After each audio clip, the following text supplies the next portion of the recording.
À quel point nos pratiques culturelles ont-elles subi la pandémie? Pour tenter de répondre à cette question, je suis en compagnie de Nell MacGregor. Bonjour. Bonjour. Alors, je vous propose un marché, Nell MacGregor. Je vais faire votre portrait et puis vous allez nous faire un portrait des deux institutions, notamment que vous avez dirigées en Angleterre, puisque vous êtes né à Glasgow. Vous êtes un historien de l'art et administrateur culturel. Vous êtes une véritable star dans ce milieu. Vous venez de publier à Monde Nouveau, Nouveau Musée aux éditions du Louvre. Et vous avez notamment dirigé deux musées extrêmement importants à Londres, la National Gallery et le British Museum. Dites-nous un peu ce que sont ces deux musées, ce qu'ils représentent aussi pour l'Angleterre. Merci. Alors d'abord le British Museum. C'est en fait le premier musée national d'Europe. 1753, le Parlement décide que c'est le moment où l'Angleterre passe la défaite finale de la monarchie absolue et on passe au régime parlementaire. Donc un moment révolutionnaire, feutré, mais révolutionnaire. Et le Parlement se rend compte que pour avoir un régime parlementaire, il faut un nouveau citoyen. Il faut aider les gens à passer du statut de sujet, sans y obéir, au statut de citoyen actif dans la vie politique du pays. Comment former un citoyen? C'est ça le rôle du musée.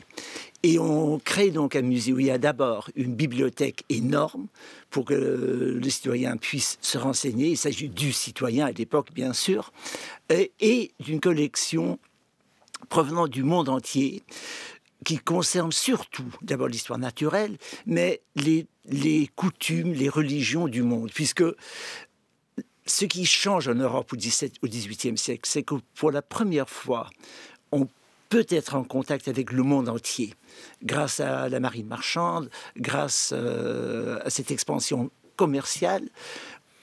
On habite pour la première fois vraiment un monde globalisé, si vous voulez.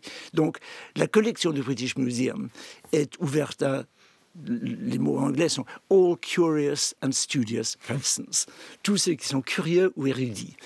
Il faut que ça soit ouvert gratuit, bien sûr, l'entrée est gratuite, et il faut surtout que ces collections sont ouvertes au monde entier. Donc ça, c'est 53.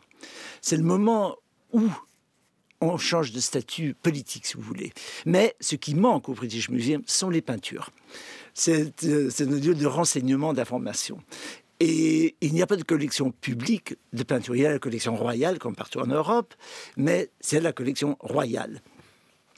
Arrive donc la Révolution française, le musée du Louvre, créé au moment de la Révolution, là encore, au moment où on change de statut du citoyen, et cette exposition extraordinaire des tableaux de l'Europe entière au musée du Louvre. Après 1815, donc, l'Angleterre se trouve le seul grand pays où il n'y ait pas de collection publique de peinture, puisque la collection royale reste. Nous n'avons malheureusement pas eu de révolution. Ou heureusement. Ou heureusement, ça dépend du point de vue. Ça dépend du point de vue. Donc la collection royale reste, comme elle reste encore aujourd'hui, la collection du souverain. Donc il faut une collection publique et le Parlement, le Parlement achète pour le citoyen une collection privée qui était exposée d'abord dans la maison d'un particulier, du particulier auquel la collection avait appartenu. Et c'est ça peut-être la grande différence entre les musées de Londres et les musées de Paris. Dès le début, les musées de Londres sont des collections publiques appelées à être la collection particulière de chaque citoyen. On a commencé avec une collection particulière de tableaux qui, évidemment, s'est énormément agrandie. Mais l'idée reste que c'est le citoyen qui a sa propre collection dans les musées. Et alors, maintenant, vous êtes en résidence pour quelques semaines au Louvre. Ça s'achève d'ailleurs bientôt, Nell MacGregor. Si vous deviez comparer justement le rapport que les Britanniques ont avec leur musée, par exemple ces deux que vous venez d'évoquer, et bien la manière dont le Louvre incarne lui aussi le musée en France. Le Louvre incarne lui aussi une idée du pays, une idée politique. Et le Louvre aussi a été appelé à former les citoyens en 1793. Mais évidemment, dans un contexte très différent, un contexte révolutionnaire. Il fallait vraiment changer tout. Mais depuis il y a deux grandes différences, je crois. D'abord, le British Museum est resté un musée où est présent le monde entier. À Paris, on a fait la division, si vous voulez, la répartition des collections entre le Louvre, surtout le monde de la Méditerranée, Guimet et le musée du Quai Branly. Donc, Guimet pour les arts asiatiques. Oui, Guimet pour les arts asiatiques et le musée du Quai Branly pour les Amériques, l'Afrique, l'Océanie. Donc, le monde est exposé dans ces différentes collections à Paris, en un seul lieu à Londres. Ça, c'est une grande différence. Et puis, la fréquentation est très différente. Et là, je crois que l'entrée gratuite joue un rôle extraordinaire. Le citoyen, on peut passer 10 minutes à la National Gallery sans problème. Et les gens le font. On a donc l'habitude de plusieurs petites visites de très courte durée. Évidemment, le Louvre, on y entre, c'est une visite. Donc la façon de visiter les collections est un peu différente, mais reste l'essentiel que c'est dans les musées que les citoyens ont la possibilité de comprendre le monde tel qu'il est et de voir comment eux, ils trouvent leur place dans ce monde. Le rôle civique reste central pour les deux musées. Oui, j'ai lu d'ailleurs que vous étiez très attaché à l'entrée gratuite des musées, puisque vous avez refusé, ai-je lu, la direction du Metropolitan Museum à New York, parce que l'entrée était payante. Il me semble que chaque pays a des traditions différentes. Chaque pays trouve des systèmes pour que les musées réalisent leur fonction civique.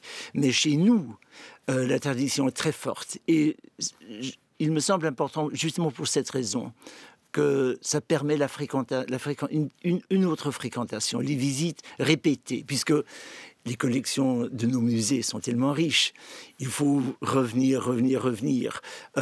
À Paris, évidemment, pour le Louvre, c'est le système des Amis du Louvre. Les gens peuvent venir régulièrement.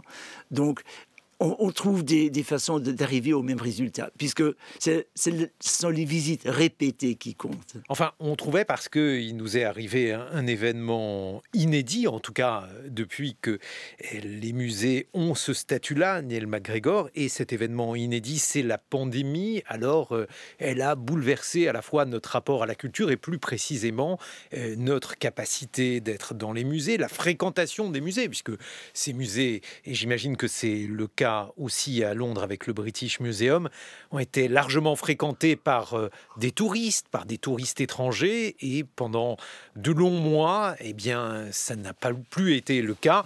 Même aujourd'hui, on peut dire que la situation n'est pas revenue à la normale. Votre point de vue, qu'est-ce que vous avez observé en la matière ? Eh bien, comme partout, évidemment, la fréquentation des musées en Angleterre, en Grande-Bretagne, a chuté comme en France. Mais je crois que nous avons découvert pendant la pandémie à quel point les gens ont besoin des musées, à quel point les gens veulent mieux connaître les collections, mieux fréquenter les musées et les expositions. Et la possibilité de faire ça en ligne, dans tous les pays, je crois, on a vu une explosion de la participation du public aux conférences, aux visites guidées, à l'exploration des collections. Donc, dans ce sens-là, je crois que la pandémie a été un phénomène tout à fait utile pour les musées, puisque ça nous a poussé à nous transformer. Et ça a montré qu'il y a donc deux publics. Il y a le public qui vient lorsque les portes s'ouvrent, ce qui est très, très réjouissant. Ça, on voit à Paris comme à Londres. Mais il y a maintenant un public qui visite aussi en ligne. Et par exemple, là, je suis invité à faire des conférences dans le contexte de la chaire du Louvre. Les conférences sont en salle et en ligne. Il y a un grand public sur place, mais encore aussi des gens en ligne qui voient ça de chez eux. Et ça change tout, surtout pour le côté didactique, je crois. Ce côté engagement public, les gens peuvent écouter de chez eux. Et alors, justement, qu'est-ce que ça change? Alors, j'en profite pour dire, Nell MacGregor, même si vous êtes né à Glasgow, votre français parfait, il est lié au fait que vous avez étudié en France 1 an à l'école normale supérieure. Et justement, la pédagogie de l'art au Louvre, on est très actif dans ce domaine-là. Et vous, comment vous percevez les choses qui peuvent être aujourd'hui proposées? J'allais dire grâce à la pandémie, mais c'est lié donc au fait que beaucoup de choses sont numérisées. Est-ce que, par exemple, ça peut permettre de diffuser, de populariser eh bien, l'histoire de l'art ou aussi la pédagogie dans ce domaine? Mais tout à fait. D'abord, la pédagogie dans ce domaine à Paris est peut-être la mieux développée du monde entier, avec la longue tradition de l'école du Louvre, qui n'a vraiment pas d'équivalent ailleurs. Et ouvrir ce système pédagogique à un public plus large, c'est quand même la grande occasion, la grande opportunité d'aujourd'hui. Ce qui est, à mon avis, encore plus important, c'est peut-être que les collections publiques ont été en grande partie mises en ligne dans nos deux pays. Et là, ça nous permet de réaliser ce grand rêve, cette grande ambition du XVIIIe siècle, d'offrir à chaque citoyen sa collection particulière. C'est comme si on avait à la maison le Louvre, sa collection de peinture, sa collection d'antiquités. On peut regarder de près ce qui nous intéresse. On peut se renseigner là-dessus. Ça, c'est inouï. Mais alors, ça, c'est un vieux rêve, un homme d'avant la pandémie. Je ne sais pas, André Malraux, par exemple, évoquait cela avec le musée des musées. Aujourd'hui, c'est une réalité grâce à la toile. Évidemment, il n'y a pas la présence réelle des œuvres. Qu'est-ce que ça change pour vous, Nell MacGregor? Évidemment, c'est pas la même chose. Enfin, l'objet a une valeur unique et extraordinaire. Ça, je voudrais revenir là-dessus. Mais le rêve de Malraux a été réalisé. Et là aussi, la question de l'entrée gratuite ou payante devient moins importante, puisque l'accès en ligne, c'est gratuit. C'est ouvert à tous. Donc, pour la première fois, il s'agit vraiment des collections nationales qui appartiennent à tous. Mais l'objet est quand même l'essentiel, puisque face à un objet, on est face à quelque chose qui a été créé, imaginé, réalisé par une personne avec des mains comme nous, enfin une tête comme la nôtre, exactement comme la nôtre. Et pourtant, cette personne a su créer cet objet et voir comment cet objet a été créé et les marques que porte l'objet de son histoire à travers les siècles. Ça, il n'y a que l'objet qui arrive vraiment. Donc les deux, c'est merveilleux. Mais alors, parce que donc, cette pandémie, elle a eu 1000 conséquences, dont certaines d'ailleurs sont difficiles à explorer, mais on voit par exemple des objets qui sont des objets complètement nouveaux en art, par exemple ce qu'on appelle des NFT, qui sont des objets numériques, qui ont aujourd'hui une cote parmi certains amateurs d'art. JR en a notamment fait. Alors, qu'est-ce que ça suscite en vous, vous qui êtes un spécialiste du 18e où les NFT, je crois, n'existaient pas? Il n'existait pas. Et j'ai eu, si vous voulez, le bonheur, c'est un peu large de le dire, de ne jamais être responsable d'une collection d'art contemporain. Puisque là, ça pose des questions d'un ordre tout à fait différentes. Et je dois dire, ça représente un défi énorme pour ceux qui gèrent maintenant nos collections publiques. Est-ce qu'il faut qu'ils commencent à collectionner ce genre de création artistique? Est-ce qu'il faut attendre? Là, ont-ils le choix? Comment? Ont-ils le choix? Je crois qu'ils ont le choix puisque l'histoire nous montre que finalement, les grandes œuvres finissent dans les musées avec le temps. Il y a très peu de grands chefs-d'œuvre jusqu'à 1950, qui ne soient pas dans les musées. Alors, on peut attendre. Mais alors, ça veut quand même dire, Nell MacGregor, qu'il y a donc une place toujours aussi importante qui est accordée à l'art dans nos vies, pandémie ou pas pandémie, mais une évolution de ces formes d'art et des évolutions qui pourraient peut-être handicaper le musée, puisque avec les NFT, avec d'autres formes, avec le numérique, bref, on a peut-être moins de raisons d'aller au musée. Non, puisque d'abord, le musée n'est pas seulement l'objet exposé seul, c'est surtout l'objet dans un contexte. Et le contexte explique l'objet. met en valeur non seulement les qualités esthétiques de l'objet, mais sa signification dans d'autres domaines. Et là, c'est le rôle du conservateur. Donc, ceux qui accompagnent l'objet, ça, on ne serait pas capable de faire ça soi-même, puisqu'on n'a pas les connaissances nécessaires. Le rôle du musée, c'est d'offrir le contexte de l'objet qui ouvre de nouveaux horizons aux visiteurs. Ça, on voit à chaque exposition du Louvre, par exemple, en ce moment. Il y a l'exposition au Louvre pour célébrer les 200 ans de l'indépendance grecque. C'est le moment où la Grèce moderne est née, mais c'est également le moment où les grandes collections se forment. On voit les liens. Ça, il faut y aller. Il n'y a que la visite au musée qui rend cela possible. Mais je croyais qu'il y avait certaines frises grecques qui étaient justement à Londres, Nell MacGregor. Tout à fait. Et là, on revient justement sur cette question du rôle civique du musée. Dans tous les musées, on se pose la question, bien sûr, dans quelle mesure est-ce que les collections du musée correspondent à nos idées de justice sociale, de justice globale, de justice internationale. Justice globale parce que je crois que vous avez refusé, Nell MacGregor, de restituer ces frises à la Grèce. Enfin, votre refus était plus compliqué que cela, vous allez nous l'expliquer. D'abord, ce n'était pas ma décision à moi. Le système britannique des musées, il y a un système des trustees qui sont autonomes, qui sont indépendants du gouvernement, qui détiennent les objets pour les citoyens d'aujourd'hui et de l'avenir. Donc la décision, c'est la décision des trustees. Dans le cas des frises du Parthénon, c'est une question très différente de la question des collections coloniales qui sont maintenant en question. Il s'agit en fait d'une question juridique. Est-ce que Elgin, à l'époque, on est autour de 1800, est-ce qu'il avait vraiment l'autorité des pouvoirs en place ou pas? Donc c'est une question légale, c'est pas une question de conquête militaire comme c'est le cas pour les collections coloniales. Je vous propose d'en reparler dans une vingtaine de minutes. Il va y avoir du suspense. Vous allez nous expliquer, Nell MacGregor, pourquoi la question donc des frises du Parthénon était difficile, différente aussi de la question plus large de la restitution des objets.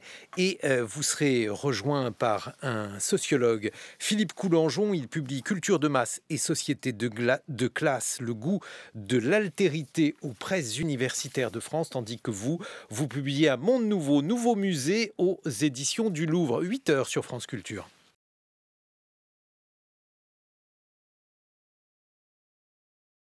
Et nous retrouvons notre invité, Nell MacGregor, ancien directeur de la National Gallery et du British Museum à Londres. Vous publiez un Monde nouveau, nouveau musée aux éditions du Louvre, une coédition ASAN, et vous nous avez expliqué dans quelle mesure il y avait un rôle politique et citoyen du musée. Vous avez insisté sur votre attachement à une tradition anglaise, la gratuité des musées qui permettait donc à tous d'aller y faire un tour, même succinct. Vous nous avez évoqué également une comparaison entre le Louvre et la National Gallery et le British Museum. Et puis, on évoquait la question donc des œuvres, de la restitution de ces œuvres. Nous accueillons un sociologue, Philippe Coulangeon. Bonjour. Bonjour. Vous êtes directeur de recherche à l'Observatoire sociologique du changement à Sciences Po. Et justement, on va évoquer la manière dont la pandémie a changé nos pratiques culturelles. Vous publiez Culture de masse, société de classe, le goût de l'altérité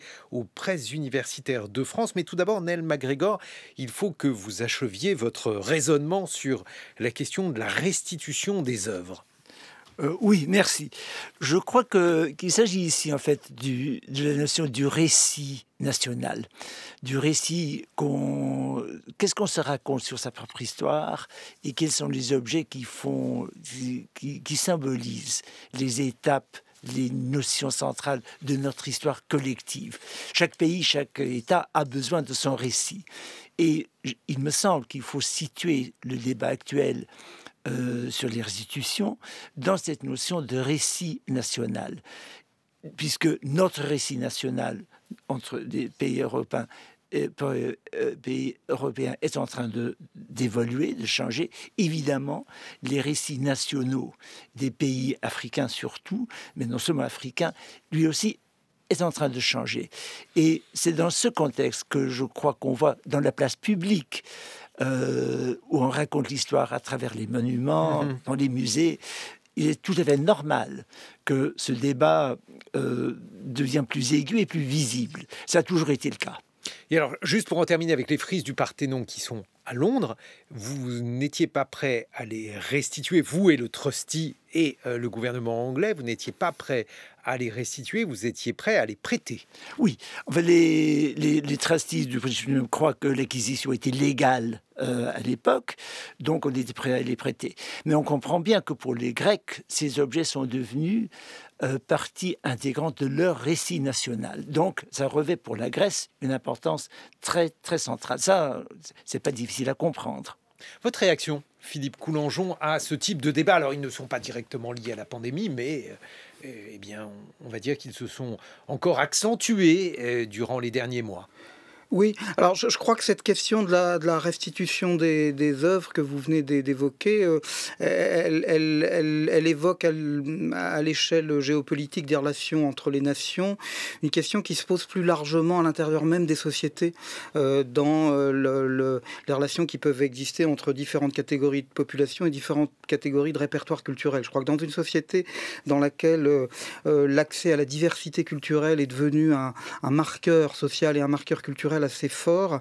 Il y a énormément effectivement de controverses aujourd'hui que pour ma part j'ai regardé dans un premier temps avec un petit peu de désinvolture. Je dirais que j'avais du mal à les prendre au sérieux et qui je crois sont en fait traduisent des questions importantes. C'est-à-dire que je pense que nos sociétés sont traversées de plus en plus par des tensions autour de ces questions qu'aux États-Unis on appelle ces questions d'appropriation culturelle qui se situent notamment au niveau des relations entre population majoritaire et population minoritaire. Alors au-delà de quelques excès, je dirais, fortement médiatisés qu'on a pu connaître, y compris en Europe. On se souvient des polémiques autour de la mise en scène de Robert Lepage, par exemple, le spectacle Kanata. Bon.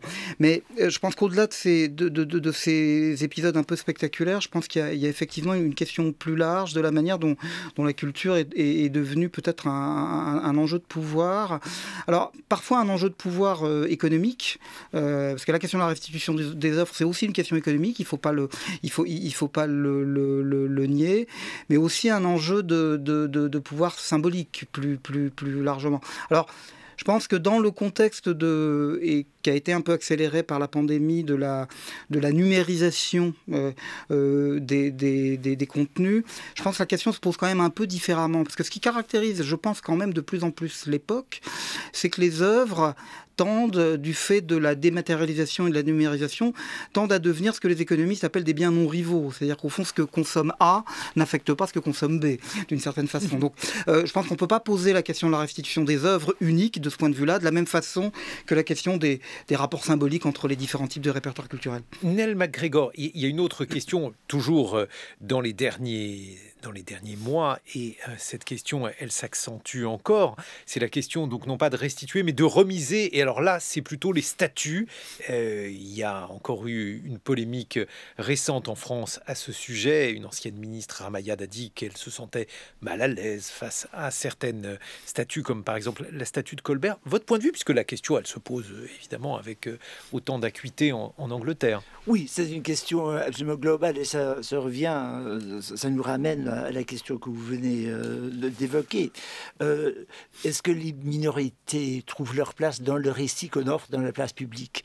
Et ça, par exemple, aux États-Unis, c'est clair. Les statuts d'abord des généraux confédérés, donc des armées du Sud dans la guerre civile. C'est pour la population noire des États-Unis, les Afro-Americans, ces statuts semblaient les injurier, leur refuser leur statut de citoyen à part entière. De la même manière, aux États-Unis, les statues de Christophe Colomb, par exemple, deviennent le symbole de l'oppression, de l'invasion, de l'agression européenne contre les American Indians, comme ils se disent. Donc, évidemment, le rôle de la statue dans la place publique, c'est le récit officiel qu'offre l'État. Et il faut que tous les citoyens puissent y trouver leur part. Donc c'est un débat, à mon avis, tout à fait normal. en France surtout, au moment de la Révolution, au moment de chaque révolution en France, on revoit les statuts puisque on revoit le rôle du citoyen, quel citoyen et quel récit veut-on offrir dans la place publique. Ça, à mon avis, ça fait partie d'une démocratie active. Qu'est-ce que vous en pensez, Philippe Coulangeon? Oui, non, je crois que ce sont des questions qui, aujourd'hui en France, comme beaucoup de questions liées à ces questions identitaires, à ces questions de relations avec les populations minoritaires, etc., suscitent des réactions un peu hystérisées, je dirais, dans le débat public. Mais je crois qu'il faut que nous nous habituions à poser ces questions tranquillement et froidement, parce qu'elles sont devant nous pour longtemps. Nous vivons dans des sociétés qui sont de fait des sociétés multiculturelles, où ces questions de relations culturelles, qui sont aussi des relations de pouvoir, vont se poser sur le long terme, et nous avons tout intérêt à les poser calmement plutôt que hystériquement. Et justement, il me semble là, les musées ont un rôle capital à jouer. Par exemple, la question de l'esclavage, le musée de l'esclavage en Guadeloupe, c'est la réponse justement à ce genre de questions où on peut voir ces questions sans hystérie, poser des questions. Le musée de l'histoire de l'immigration à la Porte d'Oreille, c'est un phénomène. Le musée est le lieu où on peut en débattre pas en sérénité, surtout pas, mais dans un contexte où on est bien renseigné, sans hystérie. Mais alors, justement, ces questions-là, qui sont quand même des questions qui reposent de manière évidente la question de la citoyenneté des musées, puisqu'on a poursuivi ce fil dans la première partie de notre discussion, Nell MacGregor, et donc on voit qu'il y a aujourd'hui de nouvelles réflexions sur la question de la citoyenneté, de l'inclusion au sein de la société, et bien naturellement, ces questions, elles traverse également les champs de l'art, de l'histoire de l'art public. Je ne sais pas si le terme a un sens. Il me semble que oui. Et là, par exemple, il me semble ce qui se passe en Allemagne est vraiment exemplaire, puisque pour l'Allemagne, évidemment, la question de revoir son histoire, de revoir son identité, il faut que cet examen de l'histoire allemande se passe en place publique. Donc, on revoit les monuments, et ce qui m'intrigue beaucoup, c'est qu'on érige de nouveaux monuments aux victimes. Et ça, c'est nouveau. Jusqu'à présent, en Europe, on avait l'habitude d'ériger des monuments aux héros, ceux qui sont morts pour une cause, mais pas aux victimes innocentes, pour rappeler les citoyens, au souvenir de ce qui a pu mal tourner dans le passé. Donc, un monument, non pas à célébrer la gloire du passé, mais à rappeler aux citoyens qu'on peut se tromper de façon terrifiante. Philippe Coulangeon, on voit en tout cas que, quelle que soit la période, pandémie ou pas pandémie, on a aujourd'hui en France, et peut-être dans d'autres pays, mais celui que vous avez particulièrement étudié, c'est la France, la même question et le même débat sur la démocratisation des pratiques culturelles. Je crois que c'est une ancienne antienne chez les ministres de la Culture. C'est vraiment un passage obligé. À partir du moment où un ministre est nommé, il dit que cette fois-ci, il va travailler pour la culture pour tous. Alors, il y a eu des débats entre la culture pour tous et la culture pour chacun. Mais en tout cas, ça ne fait que revenir. Et aujourd'hui, on n'a pas l'impression, même si le discours est constant, que les pratiques évoluent. Quelle est votre impression à ce sujet ? L'impression est double. La première impression, c'est qu'effectivement, nous sommes dans un pays où la question de la démocratisation culturelle surplombe tous les autres enjeux de politique culturelle. Question qui semble pas faire débat, alors qu'on pourrait peut-être en débattre d'une certaine façon. Je dis toujours, transposons cette question à d'autres domaines de l'action publique, transposons cette question au domaine de la science, par exemple.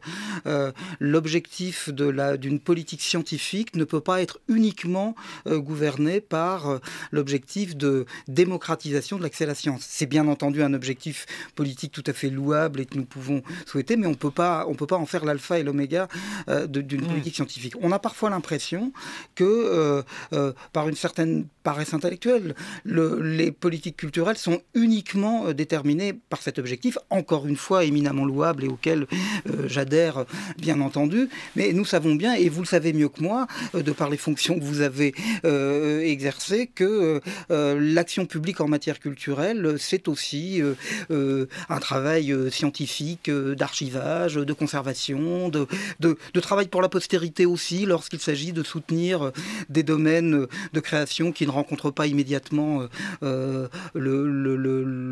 public massif. Donc, tout ça mérite d'être mis en perspective. Puis la deuxième impression, c'est qu'effectivement, la succession des indicateurs qui sont produits en France comme dans d'autres pays sur l'évolution des pratiques culturelles laisse apparaître une impression de forte inertie des inégalités sociales d'accès à la culture.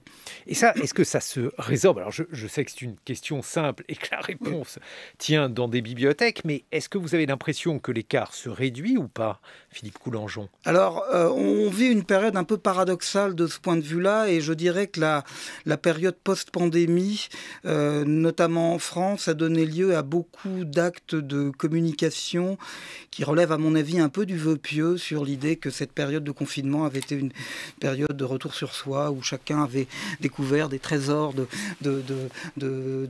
richesses et de pratiques culturelles à domicile, notamment. Le ministère de la Culture a publié des chiffres là-dessus qui me semblent peut-être un peu optimiste.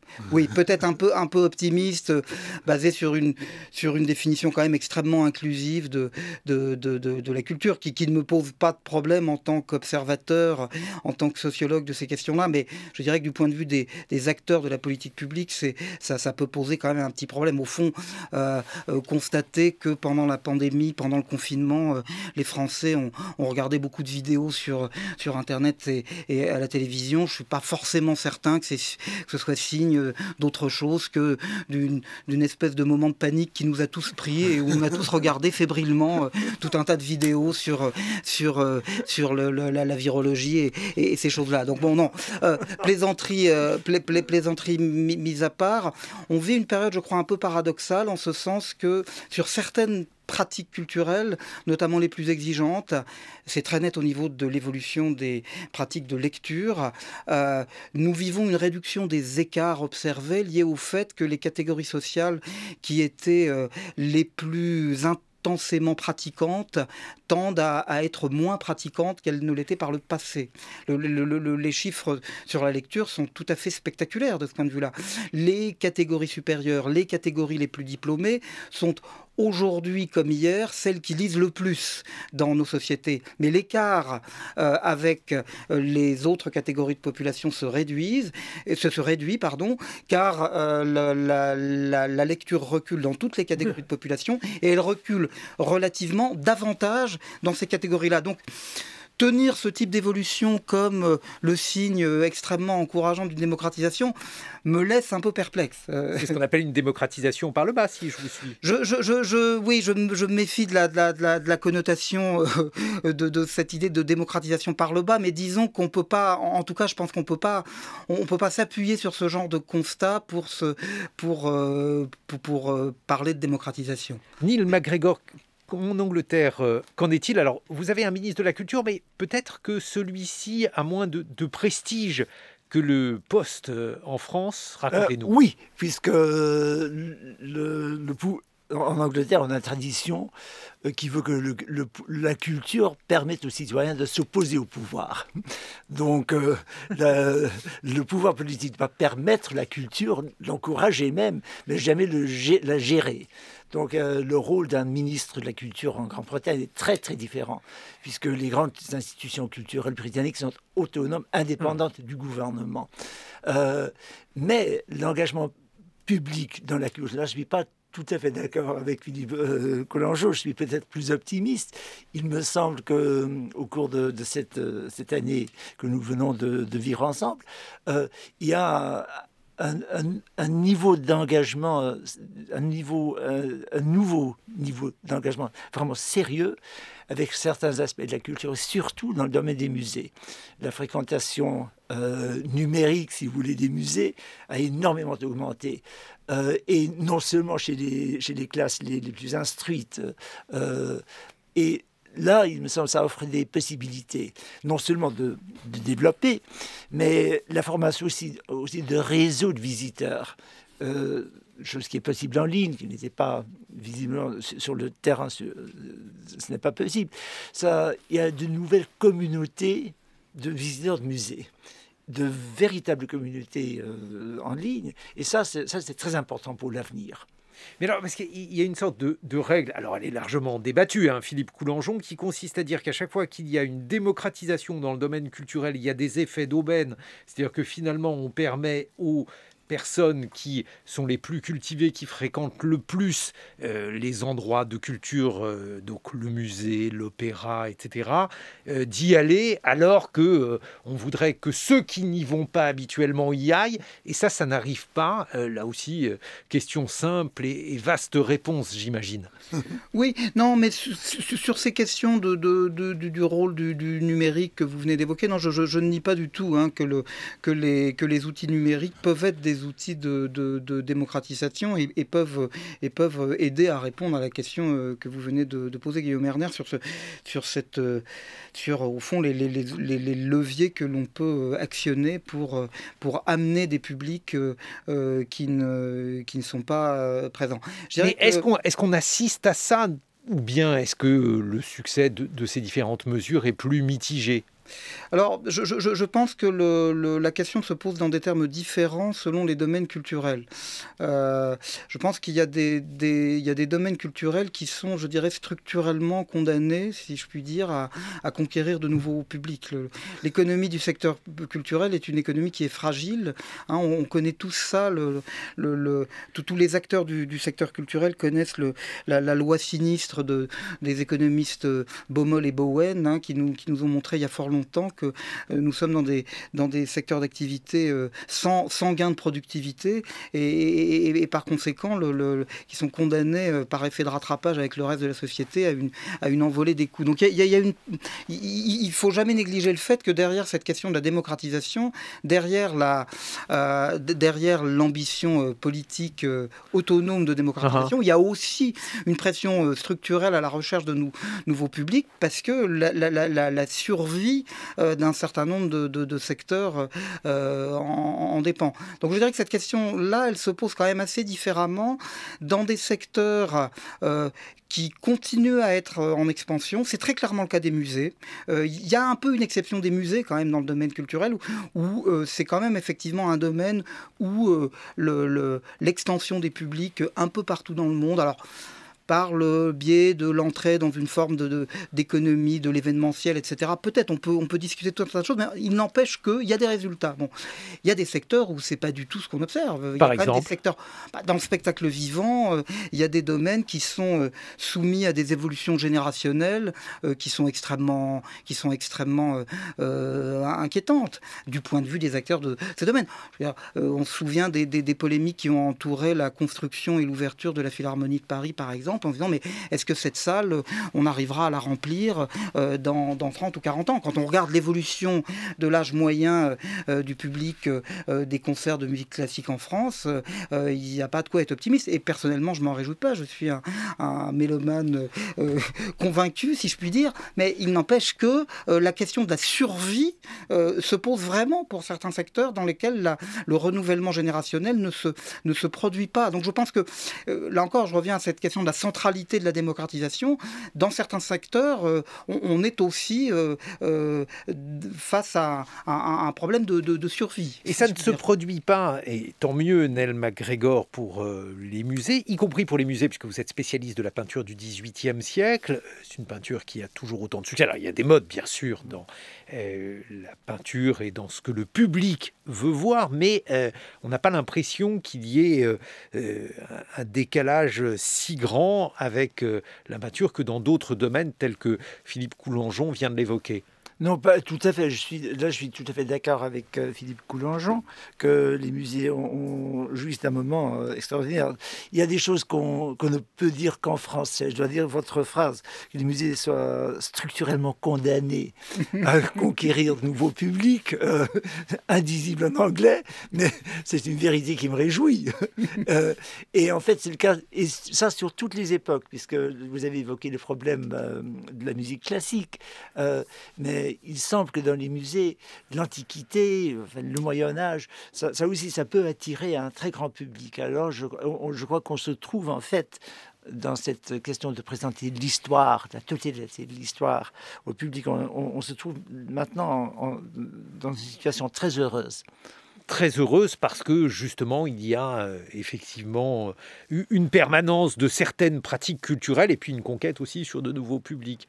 Tout à fait, tout à fait. Et un intérêt.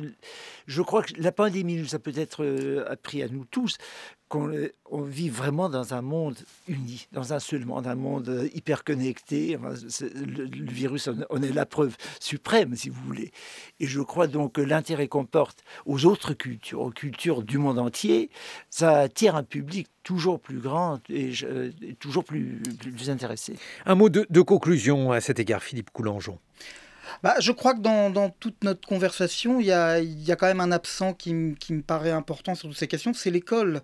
Je pense que ce qui différencie aussi les différents domaines culturels dont on vient de parler, c'est qu'ils sont très inégalement liés à l'école. Je pense que ce qui alimente aussi, ne négligeons pas la permanence de l'intérêt pour des périodes anciennes de l'histoire de l'art, c'est aussi le fait que ces questions demeurent extrêmement centrale dans le cursus scolaire, ou au moins dans une partie du cursus scolaire.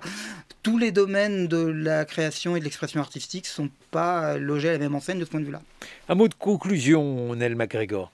Oui, enfin, ce serait exactement le même mot de conclusion, qu'il faut que tout ça commence à l'école. Ça fait partie de l'éducation nationale dans le sens le plus large du terme. Les musées, l'université, les écoles, ça fait partie de la même structure. Mais il y a aussi un débat en France pour savoir pourquoi le ministère de l'Éducation nationale et le ministère de la Culture sont deux ministères distincts. Mais ça sera pour une autre émission, avec le plaisir de vous recevoir à nouveau tous les deux. Nell MacGregor, À mon nouveau musée, c'est le livre que vous publiez aux éditions du Louvre. Vous donnez un cycle de conférences, mais malheureusement, celui-ci s'achève le 29 novembre. Heureusement, on peut retrouver ces conférences sur le numérique, autrement dit, sur la chaîne YouTube du Monde. Philippe Coulangeon, votre livre Culture de masse et société de classe, le goût de l'altérité est publié aux presses universitaires de France.